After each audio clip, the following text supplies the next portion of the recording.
Aku seret kedua mertua ke hotel untuk melihat anaknya selingkuh dengan pelakor. Namaku Vina. Aku tinggal di sebuah perumahan sederhana di daerah Tembalang, Semarang, bersama suamiku, Faris, yang kini mulai terasa seperti orang asing bagiku. Kami menikah 5 tahun lalu, dan selama itu pula, aku selalu berusaha menjadi istri yang baik, mengurus rumah tangga, mendukung karier Faris sebagai manajer di perusahaan logistik, dan menjaga hubungan kami tetap harmonis. Tapi belakangan ini, ada sesuatu yang tidak beres. Sesuatu yang menggerogoti kepercayaan di antara kami. Semarang adalah kota yang ramai tapi nyaman untuk ditinggali. Udara paginya segar meski kadang lembab karena dekat dengan laut, dan sore harinya biasanya dipenuhi oleh bunyi klakson kendaraan yang tak pernah surut. Namun, sejak beberapa bulan terakhir, suasana rumah kami jauh lebih sunyi daripada hiruk-pikuk jalanan di luar sana. Ada ketegangan yang sulit dijelaskan, seperti awan kelabu yang menggantung di atas kepala tanpa pernah benar-benar turun hujan. Aku pertama kali merasakan firasat buruk ketika Faris mulai pulang larut malam. Awalnya, aku mencoba memaklumi. Mungkin pekerjaannya sedang banyak, atau mungkin ia harus menghadiri rapat dadakan. Tapi kemudian, kebiasaan itu semakin sering terjadi. Dan bukan hanya soal jam pulangnya saja, ia juga mulai jarang berbicara denganku. Saat sarapan, ia hanya fokus pada ponselnya, bahkan jarang melihat wajahku. Ketika kutanya apa yang sedang ia baca, ia selalu menjawab, "Cuma email kerjaan," dengan nada datar yang membuatku merasa seperti orang asing di rumah sendiri. Aku mencoba menepis rasa curiga itu. Mungkin aku hanya terlalu sensitif. Lagi pula, Faris adalah suamiku, pria yang kupilih untuk hidup bersama hingga akhir hayat. Bagaimana mungkin dia bisa melakukan sesuatu yang menyakitiku? Tapi hati kecilku terus berbisik bahwa ada sesuatu yang salah. Terutama ketika aku mulai menemukan tanda-tanda aneh. Pesan WhatsApp dari nomor yang tidak kukenal, misalnya. Isinya singkat, tapi cukup untuk membuatku gelisah. "Jangan lupa janji kita malam ini ya, sayang." Faris tidak pernah memberitahu siapa pemilik nomor itu. Ketika kutanya, ia hanya menggeleng dan berkata, "Entahlah, mungkin salah kirim." Salah kirim? Benarkah? Ataukah ia hanya mencoba mengelak? Ketegangan dalam rumah kami semakin memuncak ketika aku memutuskan untuk membahas hal ini dengan mertuaku, Bu Nur dan Pak Hadi. Mereka tinggal di sebuah rumah besar di daerah Srondol, tak jauh dari tempat kami. Sebagai ibu dan ayah Faris, mereka sangat melindungi anak laki-laki satu-satunya. Dalam pandangan mereka, Faris adalah sosok sempurna yang tidak mungkin melakukan kesalahan. "Bu Nur, Pak Hadi," kataku suatu sore saat kami sedang minum teh di ruang tamu rumah mereka. Aku berusaha tenang, meskipun hatiku dipenuhi kekhawatiran. Ada sesuatu yang ingin aku bicarakan tentang Faris. Bu Nur langsung memandangku dengan alis terangkat. "Ada apa, Vin? Kalian bertengkar?" Aku hanya merasa ada yang aneh akhir-akhir ini," ujarku pelan. "Dia sering pulang larut malam, jarang bicara, dan ada pesan-pesan aneh di ponselnya." Pak Hadi tertawa kecil, seolah-olah apa yang kukatakan adalah lelucon. "Ah, kamu terlalu cemburu, Vin. Itu pasti urusan kerjaan. Kamu kan tahu, Faris itu orangnya sibuk." Tapi Bu Nur tampak lebih serius. Matanya menyipit, memandangiku seperti sedang menilai apakah aku layak dipercaya atau tidak. "Vina, kamu sudah 5 tahun menikah dengan Faris. Apakah kamu yakin dengan apa yang kamu rasakan? Jangan-jangan cuma prasangka burukmu saja." Aku terdiam. Rasanya seperti ditampar. Aku tahu mereka mencintai Faris, tapi apakah mereka benar-benar tidak melihat ada yang salah? Atau justru mereka sengaja memilih untuk tidak melihat? Saat itulah aku menyadari bahwa masalah ini bukan hanya tentang Faris. Masalah ini juga tentang keluarganya, yang sepertinya lebih memilih untuk menutup mata demi melindungi nama baik mereka. Mereka tidak mau percaya bahwa anak laki-laki mereka, yang selalu mereka banggakan, mungkin tengah melakukan sesuatu yang salah. Malam itu, setelah meninggalkan rumah mertua, aku duduk di tepi ranjang, menatap ponsel di tanganku, mataku tertuju pada pesan-pesan itu lagi. Siapa wanita di balik nomor itu? Apakah ia benar-benar ada? Dan jika iya, seberapa jauh hubungan mereka? Aku tahu, aku tidak bisa diam saja. Aku harus mencari tahu kebenarannya. Tapi bagaimana caranya? Bagaimana aku bisa membuat mereka, terutama mertuaku, melihat apa yang sebenarnya terjadi? Sebuah ide mulai terbentuk di benakku. Ide yang mungkin terdengar gila, tapi aku tidak punya pilihan lain. Aku harus membuktikan kepada mereka bahwa apa yang kurasakan bukan sekadar prasangka kosong. Aku harus membuka mata mereka, meskipun itu berarti aku harus mengambil risiko besar. Dan aku tahu persis langkah apa yang harus kulakukan selanjutnya. Malam itu, setelah meninggalkan rumah mertua, aku tak bisa tidur. Pikiranku terus berputar-putar, mencoba mencari cara untuk membuktikan bahwa apa yang kurasakan bukan sekadar khayalan atau kecemburuan buta seperti yang mereka tuduhkan. Aku tahu Faris menyembunyikan sesuatu. Aku hanya perlu menemukan bukti konkret. Sesuatu yang tidak bisa ia bantah. Sesuatu yang bahkan Bu Nur dan Pak Hadi tidak bisa abaikan. Esok paginya, saat Faris sudah berangkat kerja, aku mulai menyelidiki lebih dalam. Awalnya, aku merasa bersalah. Mencari-cari informasi pribadi suamiku sendiri terasa seperti pelanggaran privasi. Tapi rasa bersalah itu segera lenyap ketika aku ingat bagaimana sikapnya akhir-akhir ini. Dingin, jauh, dan penuh rahasia. Jika dia tidak melakukan kesalahan, kenapa harus sembunyi-sembunyi? Aku mulai dari tas kerjanya. Biasanya, aku tidak pernah mengutak-atik barang-barangnya, tapi kali ini aku memberanikan diri. Di saku dalam tas kulit coklatnya, aku menemukan sebuah struk hotel. Mataku langsung membelalak. Hotel tersebut adalah salah satu hotel bintang 4 di pusat kota Semarang, tempat yang biasanya digunakan untuk pertemuan bisnis atau acara formal. Faris pernah bilang ia sering menghadiri rapat di hotel-hotel semacam itu, tapi entah kenapa, detil lokasi dan tanggal pada struk itu terasa mencurigakan.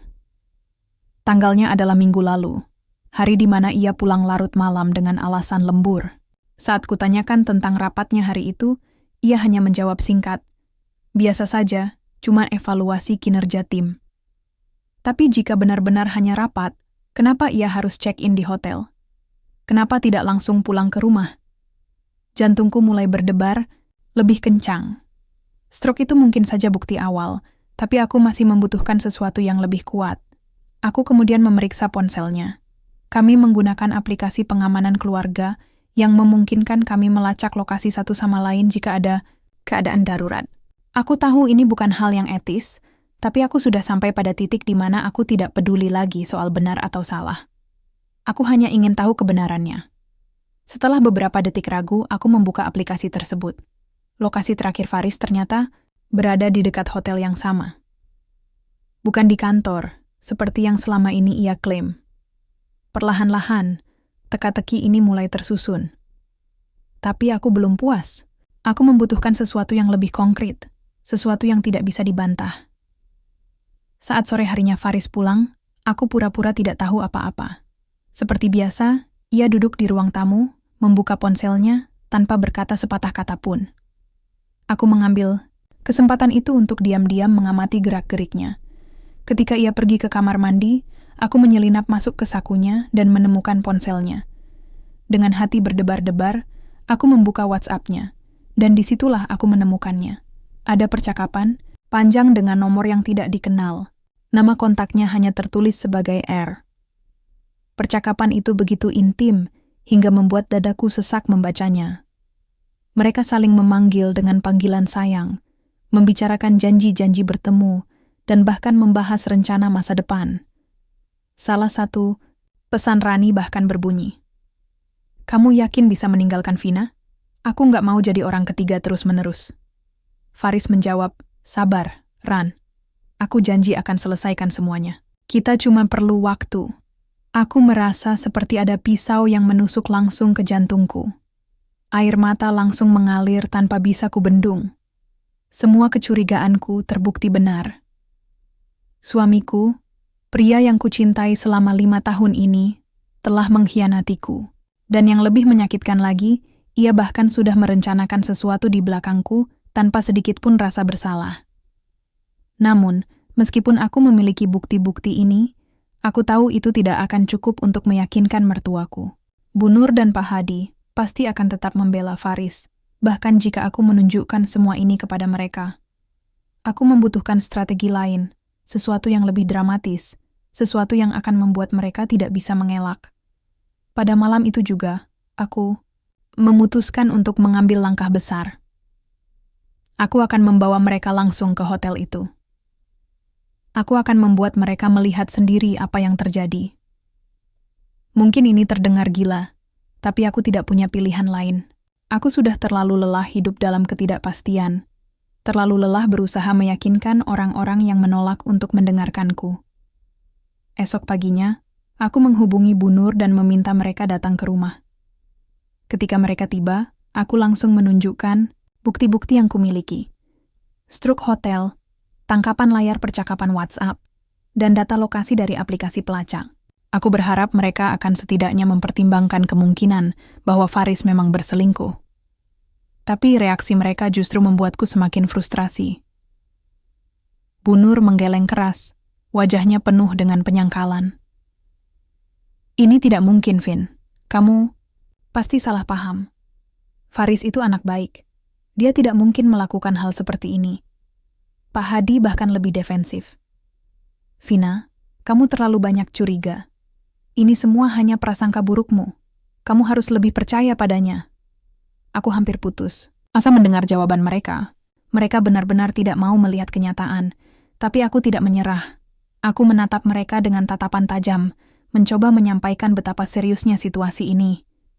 Kalau begitu, kataku dengan suara bergetar, kalau kalian tidak percaya padaku, ikut aku ke hotel itu sekarang. Aku akan tunjukkan sendiri apa yang terjadi. Kalau aku salah, aku akan minta maaf.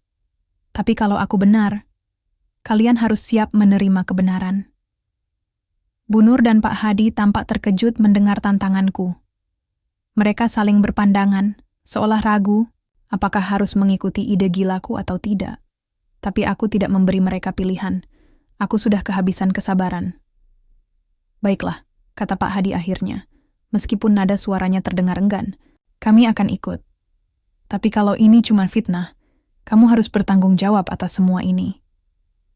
Aku mengangguk dengan tegas. Aku tidak takut. Aku sudah siap menghadapi apapun hasilnya nanti.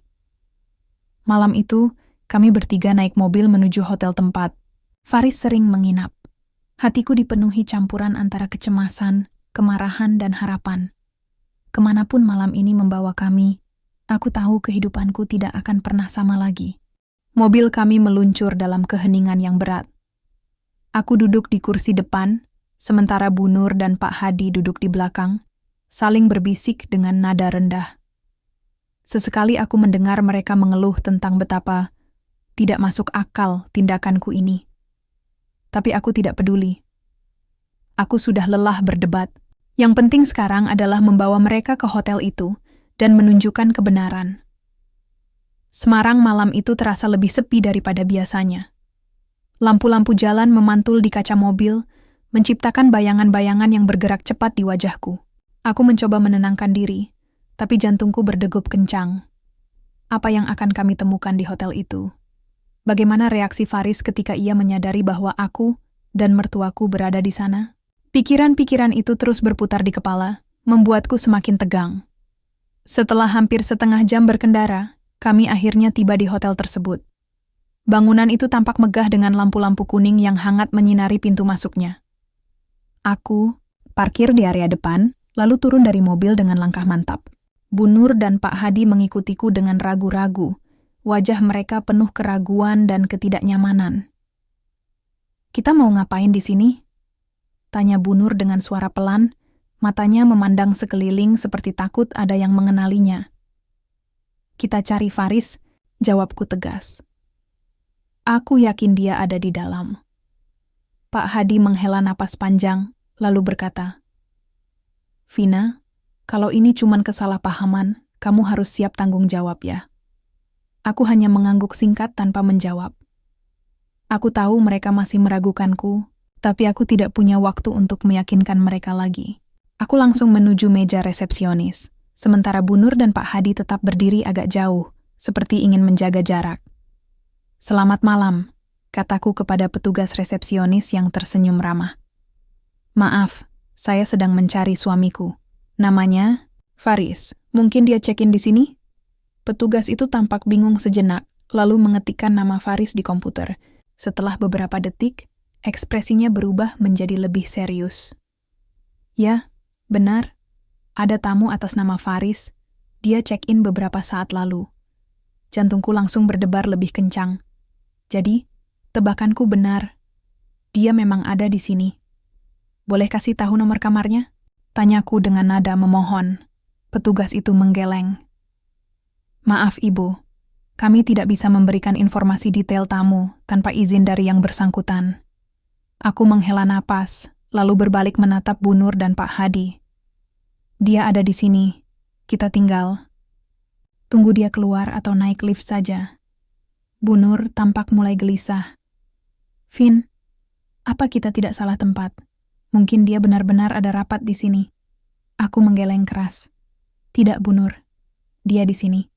Kita tunggu saja." Kami kemudian duduk di salah satu sofa di lobi hotel, mengamati orang-orang yang lalu lalang. Beberapa menit berlalu tanpa ada tanda-tanda Faris. Tapi tiba-tiba, aku melihat sesuatu yang membuat tubuhku langsung menegang. Faris muncul dari pintu lift, tapi ia tidak sendirian. Di sisinya ada seorang wanita cantik, berambut panjang, mengenakan gaun hitam yang elegan. Mereka berjalan berdampingan dengan sikap mesra, tertawa ringan seperti pasangan yang sedang menikmati momen romantis. Wanita itu pasti Rani.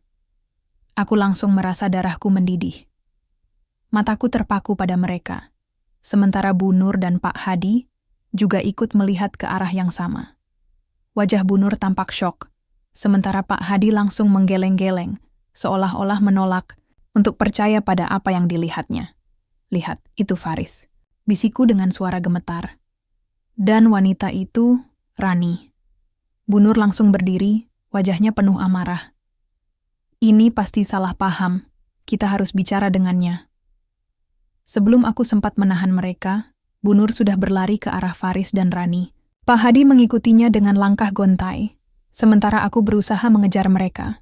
Suara Bu Nur yang keras langsung menggema di lobi hotel.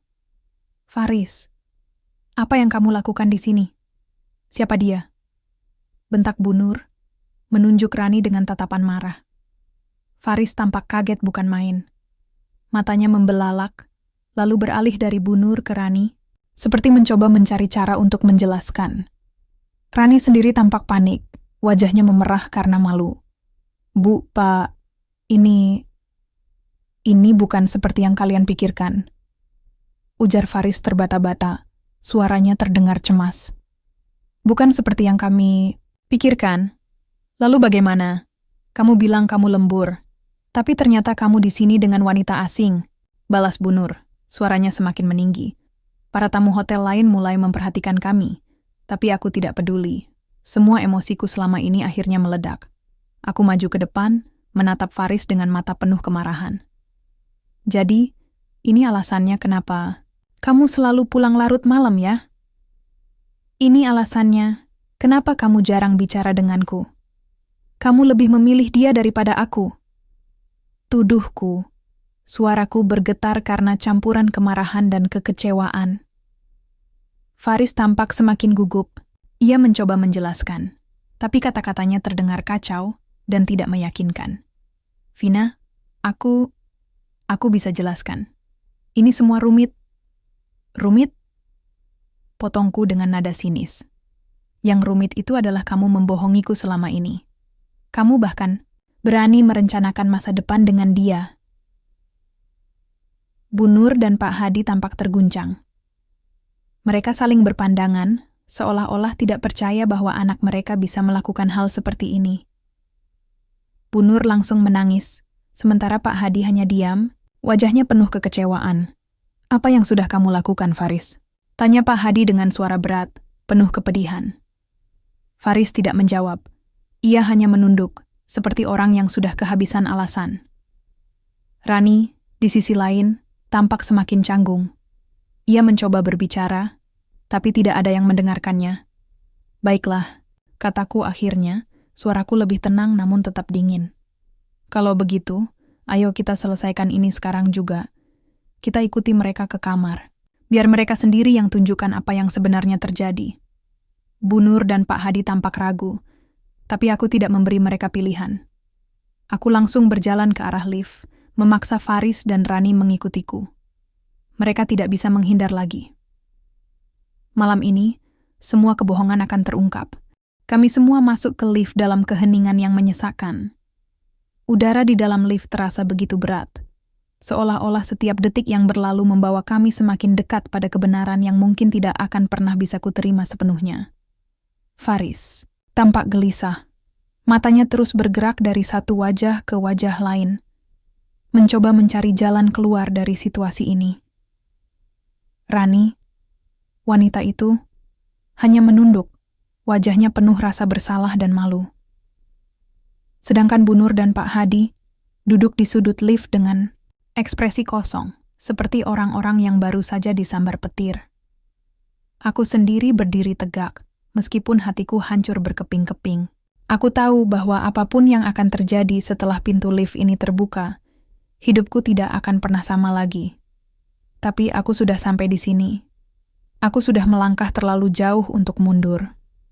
Lift akhirnya berhenti di lantai tujuan.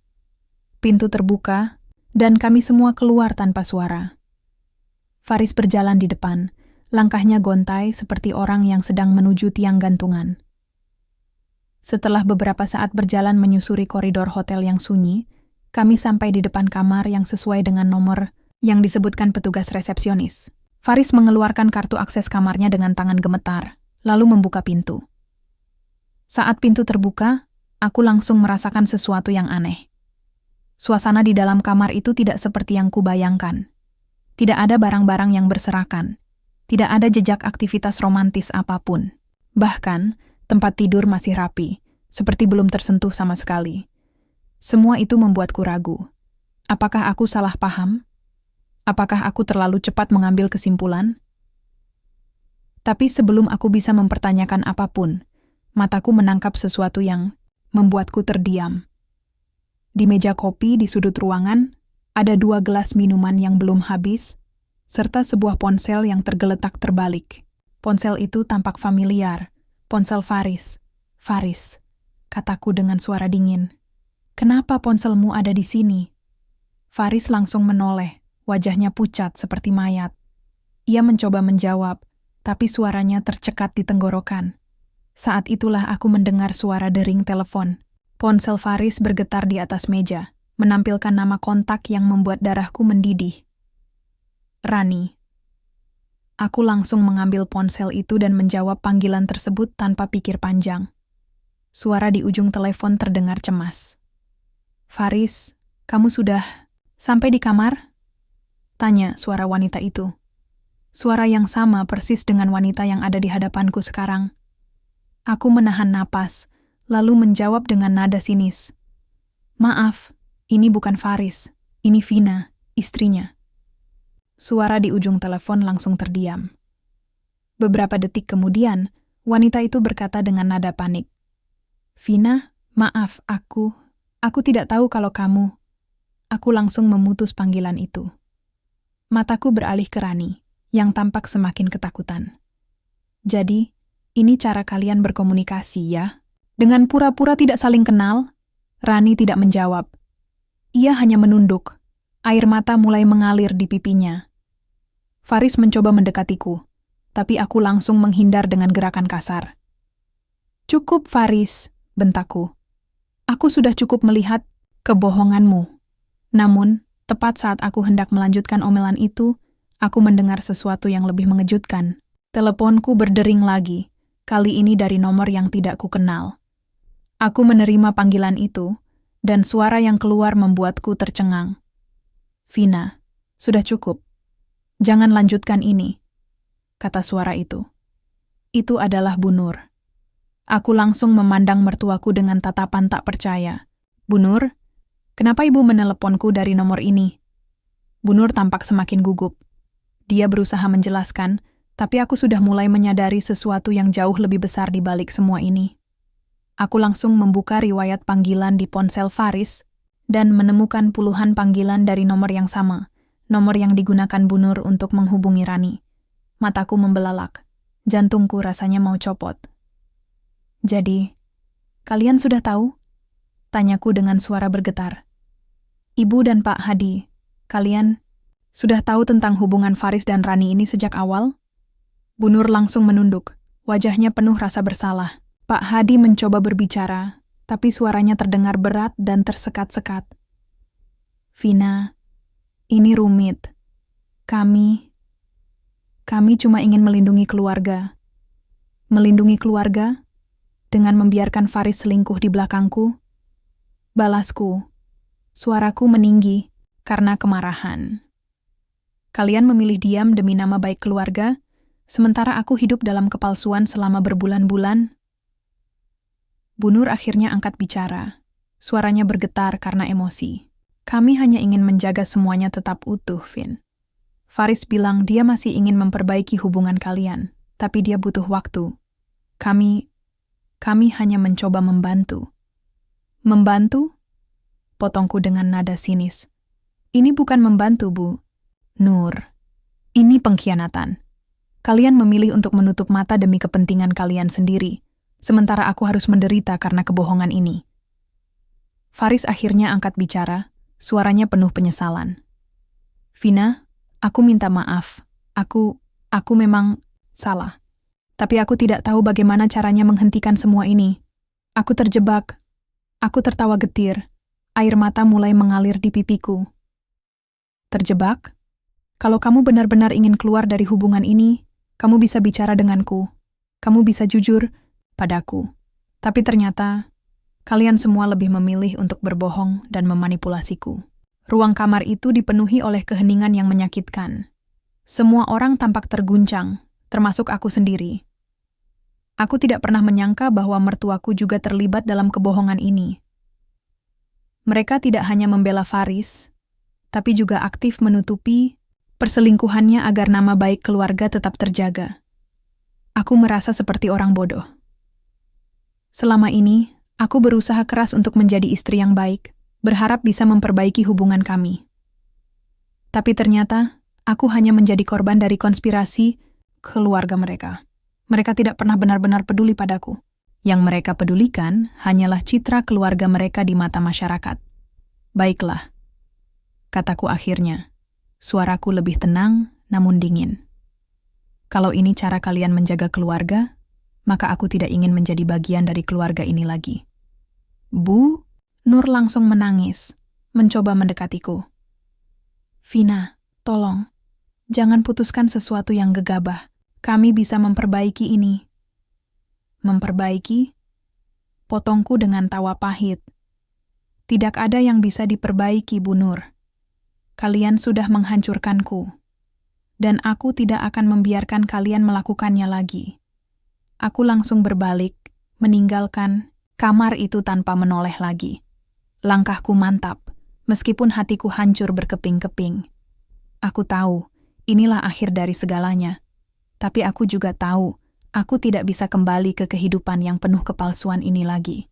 Setelah meninggalkan hotel itu, aku merasa seperti orang yang baru saja selamat dari badai besar. Tubuhku lemas, pikiranku kacau, dan hatiku terasa kosong. Seolah-olah semua emosi yang membara di dalam diriku telah habis terbakar oleh kebenaran yang menyakitkan. Aku tidak tahu harus pergi kemana atau apa yang harus kulakukan selanjutnya. Yang jelas, aku tidak bisa kembali ke rumah yang dulu kupanggil rumah. Aku berjalan tanpa tujuan, menikmati udara malam Semarang yang dingin, namun penuh dengan suara, bising kendaraan di sekitarku. Suara klakson, motor yang melesat, dan percakapan orang-orang di jalanan terdengar seperti latar belakang yang mengalihkan perhatian dari kaos di dalam kepalaku. Tapi tak peduli seberapa keras aku mencoba melarikan diri, satu pertanyaan terus menghantui pikiranku. Apa yang harus kulakukan sekarang? Akhirnya, aku memutuskan untuk pergi ke rumah sahabat dekatku, Dina. Dia adalah salah satu dari sedikit orang yang benar-benar memahamiku tanpa syarat. Kami sudah bersahabat sejak kuliah, dan dia selalu ada saat aku membutuhkan dukungan. Saat aku meneleponnya, suaranya langsung dipenuhi kekhawatiran. "Vina, kamu di mana?" tanyanya. Nada suaranya mendesak. "Kamu baik-baik saja, Aku butuh tempat untuk menginap malam ini," jawabku dengan suara bergetar. "Aku akan menjelaskan semuanya nanti." Tanpa banyak bertanya lagi, Dina langsung berkata, "Aku tunggu di rumah, datang saja ke sini." Rumah Dina terletak di daerah Banyumanik, agak jauh dari pusat kota. Ketika aku sampai di sana, ia langsung membukakan pintu dengan wajah penuh kekhawatiran. Setelah masuk, aku duduk di sofa ruang tamunya, sementara Dina menyiapkan segelas teh hangat untukku. "Nah, ceritakan padaku apa yang terjadi," katanya dengan nada lembut, duduk di sebelahku. Aku mulai menceritakan semuanya. Dari awal aku curiga pada Faris hingga konfrontasi dramatis di hotel tadi malam. Dina mendengarkan dengan penuh perhatian, sesekali matanya membelalak karena terkejut. Ketika aku selesai, ia hanya diam beberapa saat, mencerna semua informasi yang kuberikan. "Vina," katanya akhirnya, suaranya penuh simpati. "Ini benar-benar gila. Mereka semua sudah mengkhianatimu. Faris, mertuamu. Mereka bahkan bekerja sama untuk menutupi kebohongan ini. Kamu punya hak untuk marah." Aku mengangguk pelan. Air mata mulai mengalir lagi. "Tapi aku tidak tahu harus berbuat apa, Din. Bagaimana aku bisa melanjutkan hidup setelah semua ini? Aku merasa seperti aku sudah kehilangan segalanya." Dina menepuk pundakku dengan lembut. "Kamu belum kehilangan segalanya. Kamu masih punya dirimu sendiri. Dan kamu punya aku, keluargamu, teman-temanmu. Kita semua akan mendukungmu. Tapi kalau kamu ingin membuat mereka sadar, kamu harus berani mengambil langkah besar." "Langkah besar?" Aku menatapnya dengan bingung. "Maksudmu?" "Kalau keluarga mereka begitu peduli pada nama baik dan citra sosial, maka tunjukkan pada mereka bahwa kebohongan ini tidak bisa disembunyikan selamanya," jawab Dina dengan nada tegas. "Buatlah mereka menghadapi kebenaran di depan publik. Biarkan dunia tahu siapa mereka sebenarnya." Aku terdiam, mencerna ide itu. Awalnya, aku ragu. Mempermalukan keluarga sendiri di depan umum bukanlah hal yang mudah. Tapi semakin aku memikirkannya, semakin aku merasa bahwa inilah satu-satunya cara untuk mendapatkan keadilan. Jika mereka memilih untuk menutupi kebohongan demi nama baik keluarga, maka biarlah dunia yang menjadi hakim atas tindakan mereka. Esok paginya, aku mulai melaksanakan rencanaku. Aku merekam video singkat berisi penjelasan tentang apa yang terjadi, termasuk tangkapan layar percakapan WhatsApp antara Faris dan Rani, serta rekaman audio percakapan telepon antara Bu Nur dan Rani. Lalu, aku mengunggah video tersebut ke grup WhatsApp keluarga besar kami, grup yang biasanya digunakan untuk berbagi kabar senang seperti ulang tahun, acara keluarga, atau momen-momen bahagia lainnya. Tidak butuh waktu lama hingga video itu menjadi viral di kalangan keluarga. Ponselku mulai berdering tanpa henti, dipenuhi oleh panggilan dan pesan dari kerabat, teman, bahkan tetangga. Sebagian besar dari mereka menunjukkan rasa simpati, tapi ada juga yang mempertanyakan apakah langkahku terlalu ekstrem. Faris adalah anak kesayangan keluarga besar itu, dan skandal ini tentu saja mengguncang reputasi mereka. Beberapa anggota keluarga mencoba membela Faris, mengatakan bahwa aku terlalu berlebihan dan hanya ingin mempermalukan keluarga. Tapi ada juga yang mendukungku, mengatakan bahwa aku berhak mendapatkan keadilan. Bu Nur dan Pak Hadi langsung datang ke rumah Dina sore itu juga. Wajah mereka penuh kemarahan dan rasa malu. Mereka berusaha membujukku untuk menghapus video tersebut dan meminta maaf kepada keluarga besar. "Vina, apa yang kamu lakukan ini terlalu berlebihan," bentak Bu Nur, suaranya gemetar karena emosi. "Kamu sudah mempermalukan keluarga kita di depan semua orang." "Mempermalukan?" balasku dengan nada sinis. "Bukankah kalian juga melakukan hal yang sama padaku? Kalian membiarkan aku hidup dalam kebohongan selama berbulan-bulan, hanya demi menjaga nama baik keluarga." Pak Hadi mencoba berbicara, tapi aku langsung memotongnya. "Aku sudah cukup menjadi korban dari manipulasi kalian. Sekarang, biarlah dunia yang menilai siapa yang salah dan siapa yang benar." Mereka tampak semakin panik, terutama ketika beberapa kerabat mulai menelepon mereka untuk meminta penjelasan. Bu Nur bahkan menangis, memohon agar aku menghapus video itu. Tapi aku tetap teguh pada pendirianku. Aku tahu, ini adalah satu-satunya cara untuk membuat mereka menghadapi konsekuensi dari tindakan mereka. Faris sendiri akhirnya meneleponku malam itu. Suaranya penuh penyesalan seperti biasa. Vina, aku minta maaf. Aku janji akan memperbaiki semuanya. Tidak ada yang bisa diperbaiki, Faris. Potongku dingin. Kamu sudah menghancurkanku, dan aku tidak akan membiarkanmu melakukannya lagi. Beberapa minggu setelah video itu viral, hidupku berubah sepenuhnya. Aku tidak lagi tinggal di rumah yang dulu kusebut rumah, tapi kini aku menempati sebuah apartemen kecil di pusat kota Semarang. Dina membantu mencarikannya untukku, dan meskipun ukurannya jauh lebih kecil daripada rumah sebelumnya, tempat ini terasa seperti milikku sendiri, tanpa bayang-bayang kepalsuan atau pengkhianatan. Awalnya, aku merasa canggung dengan perhatian yang datang dari orang-orang di sekitarku. Banyak teman dan tetangga yang mendukungku, tapi ada juga yang menganggap tindakanku terlalu ekstrem. Beberapa bahkan mengatakan bahwa aku seharusnya lebih sabar dan mencoba memperbaiki hubungan dengan Faris demi menjaga nama baik keluarga. Tapi, aku tahu, aku sudah melampaui titik di mana kata-kata sabar dan memperbaiki masih relevan.